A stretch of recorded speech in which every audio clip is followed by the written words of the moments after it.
And joining me right now here on the Mark Moses Show is my good friend and the new head basketball coach at UT Martin, Jeremy Shulman. My man, Jeremy, how you doing today? Hey, how about this? Actually, on the show from a little bit different perspective today. So, now I'm not the head coach of Eastern Florida after the last 14 years, so it's a little different. I won't lie to you. I saw a tweet and it said, like, this was a couple weeks ago, and it said, rumors, Eastern Florida basketball coach to UT Martin. And I texted you right away, like, what's going on? And it was no response. So I knew it was real. I knew it was the real deal. So we'll start with this. How excited are you to be the new head basketball coach there, D1 level at UT Martin? I'm over the moon. I am so excited. I am fired up. I feel like Dick Vitale, and I'm like, I'm a PTPer, baby. Like I'm just I don't even have enough words for it. I'm so thrilled, so excited. I'm so fortunate to be the next head coach here at UT Martin and be a Division I head coach. It's been my dream for my whole life to be a Division I head coach, and here I am at a great program, and just beyond thrilled. How did this happen over the last couple weeks? Because I talked to you at the end of the season, and you had this feeling of, hey, we'll go in the offseason. I got to recruit year 15. What happened behind the scenes? I got to hear the story. So it was actually the day after we lost in the state tournament. And at that time, we still think we're going to go to Hutch for the national tournament, which is a whole different story, but that it is what it is. We're on the bus ride back, an 8-hour bus ride back from Niceville, Florida, from state tournament. And I get a text, and it's from the athletic director at UT Martin. And he said, I'm going to call you if you're free. And I'm got the whole team on the bus. We're not super down, but we still think there's a good chance we're going to go to Hutch, but like we're still a little disappointed because we just lost the state tournament semifinals.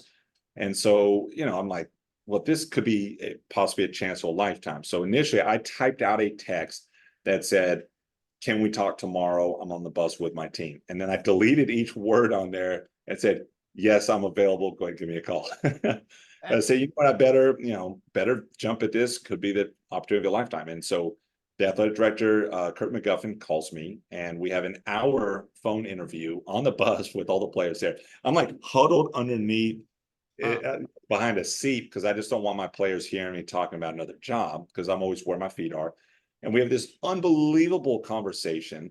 And it was just, it just felt right from the beginning, right from that first phone interview. And then, then we go to Zoom interviews, and then we have about 7 more phone interviews, and eventually flies me out to interview in person. And I make one of the 3 finalists. And then very fortunate that I'm the new head coach at UT Martin. Here's the tough follow-up then. Did you apply for this job, or did they seek you out? How did this happen? Did not actually apply. They seek me out. We have some mutual friends. Ryan Ritter, who is the previous coach, who is a phenomenal coach and did great things at UT Martin, moved up to the Mercer job. Ritter recommended me along with a number of other people, and Kurt McGuffin, the athletic director here, kind of took that and ran with it with a number of candidates. Obviously, it's a big time mid-major job. Had a lot of candidates on there, and so being recommended, I think, helped. And then the fact that Ryan Ritter was a JUCO coach. He was a coach at Daytona. We used to play against each other for multiple years, and because they had success with the JUCO coach, I think that was something they wanted to at least look at. And it's amazing. I mean, some of the other guys that I had to beat out were former Division I head coaches, high major assistant coaches, and it's like, I've definitely got the least, in some ways, the least resume of all those. In other ways, the most, because I, coached the most games as a head coach, and won the most games as a head coach. But just to be up in that company with so many other great candidates, and who knows, and I'm just going by candidates that I hear on Hoop Dirt and Coaching Rumors. So I don't know how many other countless amazing candidates were there, but it was just a perfect fit, and what they were looking for and what I was looking for, and what they value and what I value. It was a perfect fit. And after 14 years, it was just time to take a new step in the journey. We're here with the new head basketball coach at UT Martin, Jeremy Shulman, who, yes, here on the Space Coast, we've known him for the last decade or so as a great coach at Eastern Florida. I talked with Billy Mims, head basketball coach at Florida Tech. I know he reached out to you as well. Yes. And I had this conversation. I told him, Jeremy's my friend. I was like, Jeremy was ready 3 years ago. He was ready. He was. And we both agreed on that. When you were interviewing for this job, was there this feeling of, yeah, I've done enough I can at Eastern Florida. I'm ready for this. Did you feel that during the job process? I'll be very candid with you. It's kind of a combination of like I'm beyond ready, and I'm going to go, and this is my UCLA, and that was, I think, a separating factor with me and possibly some other candidates. This is my UCLA. A lot of other candidates might see UT Martin as just a mid-major stepping stone. I see this as an absolute palace. This whole campus is gorgeous. The facilities are incredible. I love the town. It's a small town, but again, I've recruited West Tennessee my whole life. To me, this is my UCLA. I'm going to approach it every day like my UCLA. On the flip side, I'll be honest, there was a lot of nervousness. I've been a finalist for a Division I head coaching job before and did not get it. I've interviewed for other Division I head coaching jobs and did not get it. We just got left out of Hutch. While I'm going through this interview process, and just how devastating it was not going to Hutch. There's been a lot of disappointment. I mean, the last time that we had a realistic chance at Hutch and at large, we missed out by one vote also that year, back in 2021. So there's been I'll be honest, over the past 4 or 5 years, basketball wise and career wise, there's been a lot of like very severe heartbreak, as far as professionally. And I was a little concerned. I was like, I don't know if I can take another heartbreak. I wasn't sure. And so I was like, I think I love this job. I'm excited for the opportunity, but can I actually get it? Or am I just going to be the bridesmaid again, not the bride, So, and then, he calls me and offers me the job. And I just, between me and my wife, Evie, I mean, we just started running around the house.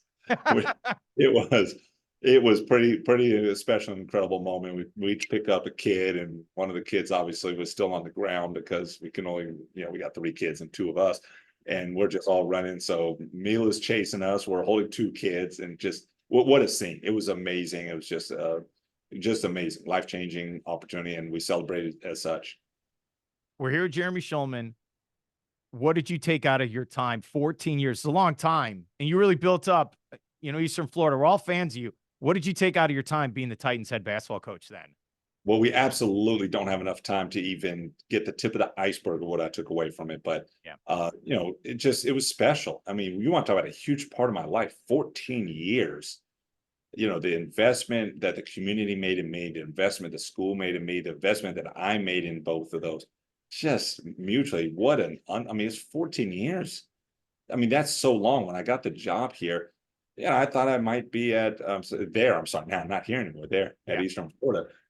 I don't know. I thought it might be a 3 or 4 year deal. Like, I don't know. And I didn't expect 14 years. I mean, I grew my life feels like it was only in Melbourne.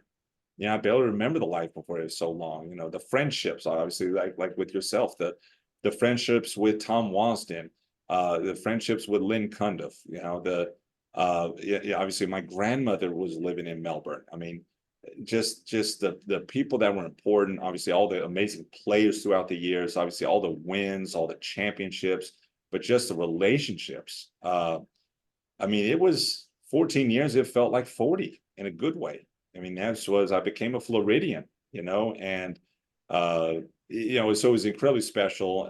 It's still hard, even though it's a whirlwind right now, and I can barely even find time to answer a phone call right now because the phone rings nonstop.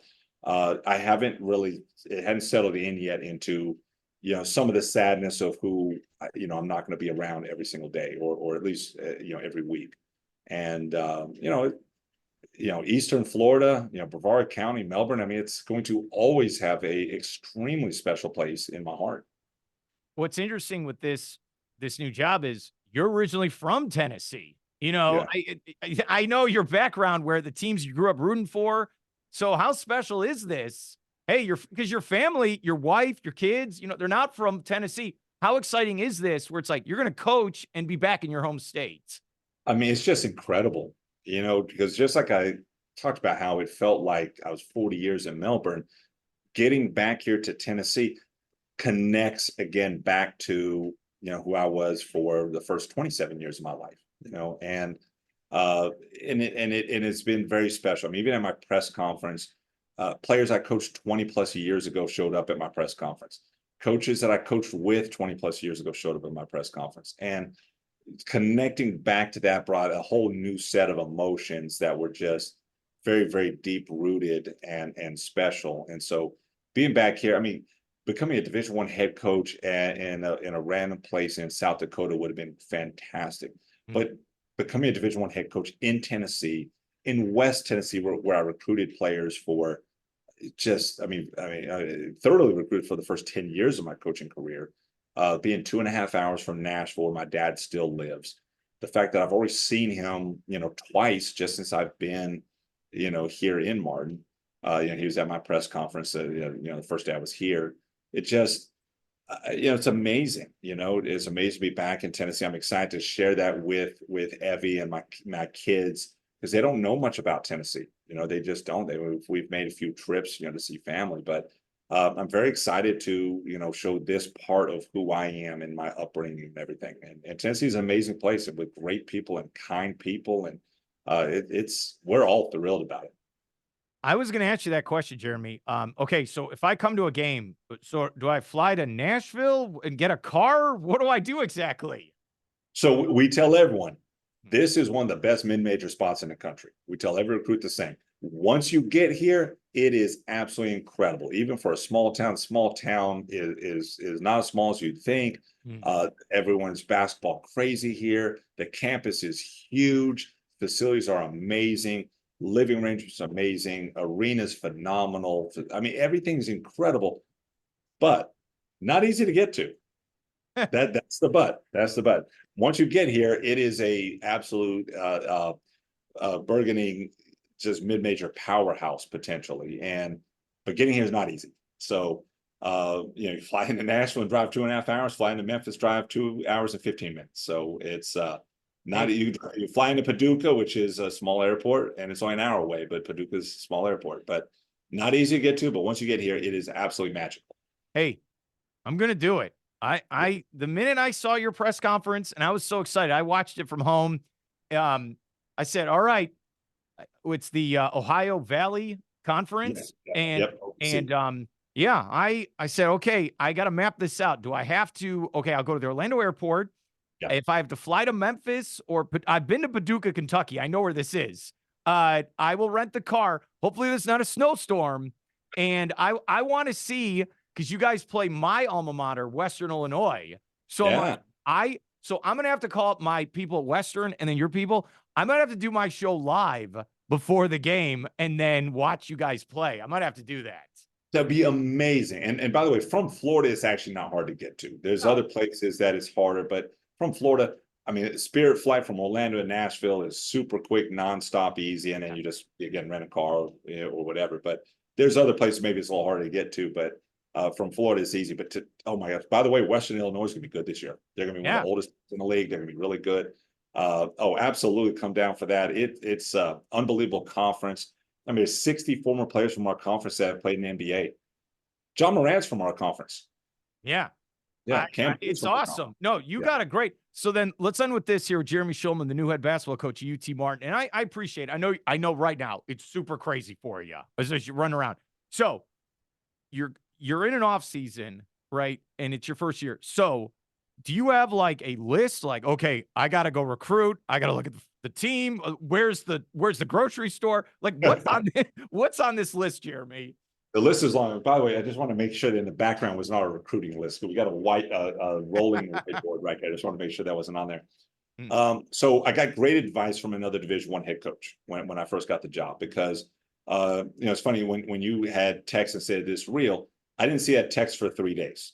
Yeah. And so it wasn't, I was trying to hide information. It became that crazy with the amount of texts and phone calls. It's wild being a Division I head coach. But I got great advice from a D1 head coach who I trust a whole lot. He said, you need to get a legal pad, or put your notes on your phone. You need to have 2 columns. You need to have urgent and just stuff that needs to get done. And I thought that was phenomenal. And so there's too many things to even figure out what to do in a day. But I've started to organize in what do I have to do daily? What do I have to get done? What's urgent? And what do I just need to get done at some point? And so that's been very helpful. And so sometimes I forget to actually put eating on there. So eating sometimes is on just, it'll get done tomorrow, whatever. And so I got a bunch of things on urgent and I try to get through the day, and urgent for today was definitely being on the Mark Moses show. So super fired up about that. Thank you. I Yeah. appreciate that. Urgent is getting our house sold in Florida that we just are putting on the market. I think it will be official on the market today. So if anyone out there wants an absolutely gorgeous home and the former home of the Eastern Florida coach, then hit me up or hit Mark Moses up. Somebody. I might have to buy it. Maybe you can give me a Yes. deal. Maybe that's Yes, a absolutely. discount. I like it. Absolutely. You recruiting's number one. Well, number one was getting my staff together. I've got the best coaching staff in the country, phenomenal staff. But the moment I got that done, I mean, it's just been recruiting. I mean, I understand why, you know, you hear all the college football coaches talk about it nonstop during certain times of year, and you know, same thing with college basketball. I mean, we are in battles for players right now, and we're spending time in developing relationships, and we got to get the right people in the building. When would fall camp start for you guys? So we'll bring guys in for summer, actually. So we'll bring guys for summer, like we used to do at Eastern Florida. It won't be for the whole summer. I want guys to be able to get home to their families. We recruit a lot of international guys that can go back home. So right around July 1st, guys will come here, and we'll get guys ready for summer school. We'll start, you know, workouts, and we'll start getting ready to roll. That's exciting. I need the t-shirt, the hoodie. I need I need a banner. I need and I will purchase it on the team store. This down right now. You need, put it on the urgent list. That's what you need to do. That's what it is. I'm so excited. I think everyone's excited here. It is now officially written down. So it is. Yeah, that's right. Everyone, I can't stress this enough. Everyone here, like I was posting on social media and I posted the press conference. Everyone in this community is super excited, and we're all going to be rooting for you, man. So I know you're going to be busy. I wanted to get you on. It was very important to me to get you on so you could tell your side of the story. And good luck. And I hope I can get you on, you know, during the season, because you're a big part of my show. And I appreciate your friendship, man. And I'm rooting for UT Martin. I hope you know that, Jeremy Shulman. Well, I appreciate it. Again, anytime you want me on, I mean, I'm always come on the show, and maybe I can bring a little different perspective now, sometimes just being here at the NCAA level. And, you know, we may open the season at University of Florida this year. Like that's one of the things we're working on. And so, you know, give it a little different perspective going in and playing Florida. So anytime, but I appreciate your friendship as well. I'm on anytime you want me to be on, and go Skyhawks. Go Skyhawks. Jeremy, good luck this whole summer, right, man? I'll talk to you later. All right. Appreciate it. Thank you.